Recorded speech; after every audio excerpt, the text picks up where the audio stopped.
আরও একটি সুন্দর সকালের সুন্দর ভিডিও নিয়ে তোমাদের কাছে চলে এলাম। তোমরা কেমন আছো? আশা করি অনেক ভালো আছো। সকাল সকাল ঘুম থেকে উঠে আগে পুজো পাঠ করে নিয়েছি, তারপরে চলে গেছি বাবু স্কুলে দিতে চলে গেলাম। ওখান থেকে বাপের বাড়ি যাব। আজকে ভোর ভোর উঠে পড়েছি, কেন জানো? আজকে বাপের বাড়ি আমাদের বিপত্তারিণী পুজো আছে, আর সেখানেই আমাকে যেতে হবে। কাজকর্ম করে দেবো, কারণ মায়ের শরীরটা বেশ খারাপ। তো দুজনে হাতাহাতি করলে কাজটা অনেক তাড়াতাড়ি হয়। তো বিপত্তারিণী পুজো ছোটো থেকেই আমি দেখে আসছি, আমাদের বাড়িতে হয়, অনেক লোকজনও আসে। তো সেহেতু ব্রাহ্মণ এসে পুজো করে বলেই আমাকে আর কি বেশি করে যেতে হবেই। আর এখানে দেখো বাবু স্কুলের ভিড়টা কতটা, আর এই সময় এত ব্যস্ত থাকে এই রোডটা, কি বলবো। সেরকম বৃষ্টি হয়েছে বলে চারিদিকে জল জমে রয়েছে। আর আমি গিয়ে কিছুক্ষণ বসেছিলাম, ওর পাপারা ছিল, আমিও ছিলাম। আর বাবু স্কুলে ঢুকে গেছে, ওদের পেয়ার লাইন হবে, তারপরে আর কি বাড়ি চলে যাবো, মানে বাপের বাড়ি যাবো আর কি। আর সেখানে সমস্ত ভিডিও তোমরা দেখতে পারবে। সারাদিনটা কী করছি, সঙ্গে থাকো, সাথে থাকো, আর সম্পূর্ণ ভিডিওটা দেখতে থাকো, আর নিশ্চয়ই ভালো লাগবে। আর এখানে দেখো, আমি যে কাকুর দোকানে থাকি, স্কুলের অপোজিটে এই দোকানটা আছে।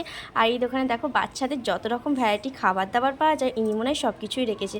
আর এইগুলো দেখেই তো ওরা বেশি আকর্ষণীয় হয়, তাই না? এটা খাবো সেটা খাবো, এটা খাবো সেটা খাবো, এরম একটা ব্যাপার।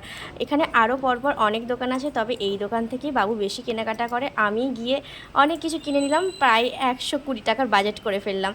এটা সেটা করে, এটা নেই সেটা নেই, অনেক দিন পর যেহেতু গেছি, তাই জন্য অনেক কিছু কিনে ফেলেছি। বাবুর কিছু মানে জিনিস, পেন্সিল ছড়া আছে, রবার আছে, পেন্সিল আছে, আর পেন্সিল বক্সও নিয়েছি। আর এখান থেকে আমিও নিজের কিছু ফেস ওয়াশ কিনেছি। আর কাকু খুব ভীষণ ভালো, আর কাকু গেলে চা না খাইয়ে সত্যি কথা বলছি ছাড়ে না। তো আমাকে আমার কর্তামশাইকের জন্য একটু চা করে দিল, তো আমরা খেলাম। এই যে কাকু ভীষণ ভালো, আর ভীষণ ফিট অ্যান্ড ফাইন যাকে বলা যায়। আর উনি একজন প্রফেশনে স্কুল টিচার, যেহেতু ভালো মানুষ তো হবে। আর এখানে দেখো শখের বাজারে আমি দেখলাম, যেহেতু আজকের পুজো আছে, সেই কারণেই অনেক মালা বিক্রি হচ্ছে, ভীষণ ভালো লাগছিলো। গোড়ে মালা বানাচ্ছে, সেটা আবার টগর ফুল দিয়ে। আর এখানে তো গাছ টাছ ডেলি বিক্রি হয়। আর শখের বাজারে কিন্তু ভীষণ বড় বাজার বসে। আজকে যেহেতু পুজো পাঠ আছে, তাই জন্যই আর কি বেশি মাছের বাজার বসে। তো বাপের বাড়ি পৌঁছে গেলাম, ওখান থেকে অনেকটাই কাছে স্কুল থেকে। আর এখানে দেখো, এটা আমাদের গাছের আনারসের কালার দেখো, পুরো অরেঞ্জ কালার হয়েছে, একদম পেকে গেছে যাকে বলা যায়। আমাদের গাছে 3টে আনারস হয়েছে, একটা দিদির বাড়ি পাঠানো হয়েছে, একটা পুজো হবে, আর একটা কিন্তু গাছেই আছে।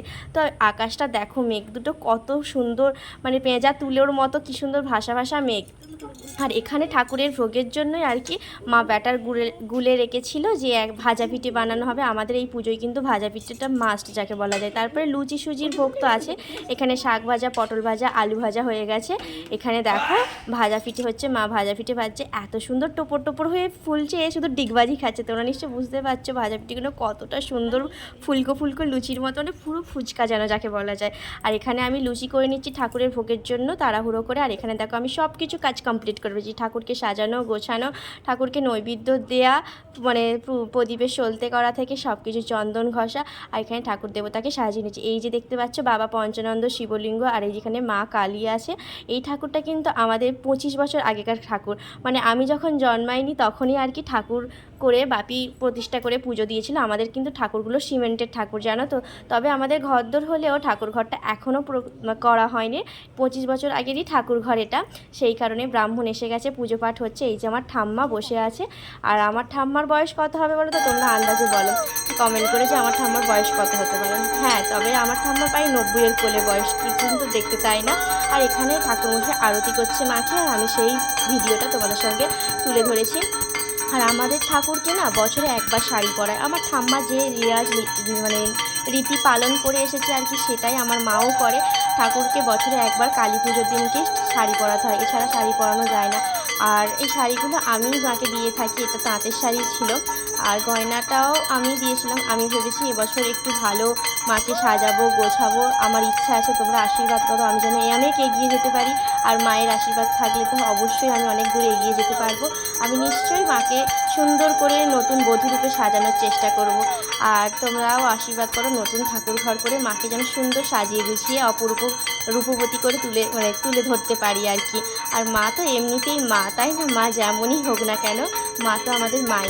আর সেই কারণেই আর কি আমি ছোট থেকেই এই মা কালীকে দেখে যাচ্ছি। আর যবে থেকে জ্ঞান হয়েছে তবে থেকেই আর কি মাকে সাজানো গোছানো, শাড়ি পরানো সব কিছুই করি। বিয়ের পর খুব একটা করতে পারিনি, ঠাম্মা একাই করে। আর আমার ঠাম্মা যথেষ্ট বয়স হলেও এখনও কাজকামের দিকে সেই রকমভাবেই পটু আর কি, মানে সব কিছুই করতে পারে উনি। আর এইদিকে আমাদের ঠাকুরকে দেখো উনি আরতি করছে, আর তোমাদের সঙ্গে আমি ভিডিওতে দেখাচ্ছি যে মায়ের কতক্ষণ ধরে আরতি হয় আর কি। আরতি হয়ে যেতে সবাই প্রদীপের তাপ নিয়ে হচ্ছে অনেকজনই এসেছে, আরও সবাই আসছে, মানে ব্রাহ্মণের এই শাঁখ ঘণ্টার আওয়াজ পেয়েই আর কি সবাই আসে। আর এই যে দেখতে পাচ্ছে এগুলো সব আমাদের দিদি বৌদিরা, সব বৌদিমণিরা। আর এখানে দেখো সবাই ডালা ডালা দিচ্ছে। এটাই হলো বিপত্তারিণীর সেই ডুরি, লাল সুতো দিয়ে বাঁধা, দুর্প তুলসী পাতা দিয়ে বাঁধা। আর এখানে পুষ্পাঞ্জলি আরম্ভ হয়ে গেছে। আর পুষ্পাঞ্জলি দিচ্ছে। আমার যেহেতু বাপের বাড়ি পুজো আছে, শ্বশুর বাড়ি পুজো নেই, সেই কারণেই আর কি আমাকে পুষ্পাঞ্জলি দিতে লাগবে না। তবু আমার মা বলল তুই সেই তো না খেয়ে দিয়ে আসিস, দিতে পারতিস। তো আমি না, আমার শ্বশুর বাড়ি যখন নিয়ে থাকুন আমি দিয়ে কি করব। তো মাকে মন থেকে প্রণাম করে নিলাম। এখানে আর আমরা খাবো বলে লুচি ভাজছিলাম, তো এখন একটা লুচি পড়েই গেল। লুচিগুলো গরম গরম না খেতে এত ভালো লাগছিল, আমার বাবুকেও দিয়ে মানে করছিলাম আর দিচ্ছিলাম আর কি। আর এটাই ছিল, আমি ভাজি দেখো লুচিগুলো। আমি কিন্তু লাল লাল লুচি খেতে ভীষণ পছন্দ করি, আমার ভাই আবার খাবে সাদা। এখানে দেখো বড় হালাই করে এসছে, সিনি এখন লুচি বেলছে আমার বাবু। আর এখানে দেখো লুচিগুলো কতটা সুন্দর একদম টোপর টোপর হয়ে ফুলছে, ফাটিয়ে ফাটিয়ে খাচ্ছি, ভীষণ গরম। আর বাবুকে দেবে বলেই আর কি মা দিল। আর আমি লুচিটা ধরতেই পারছি না, এতটাই গরম, তো ধরে ও বাটিতে দিলাম, ও আলুর দম দিয়ে লুচি খাচ্ছে। আর এখানে সেই পুজোর প্রসাদি ভাঙা হয়েছে দেখো, প্রসাদির সঙ্গে ডুরি। আর দুপুরবেলার লাঞ্চে মেয়েদের ছিল সুজি, ঘুগনি, আলুর দম, লুচি আর এই ফল পাকড়। ভিডিওটা তোমাদের কেমন লাগলো? ভালো লাগলে লাইক করো। Thank you.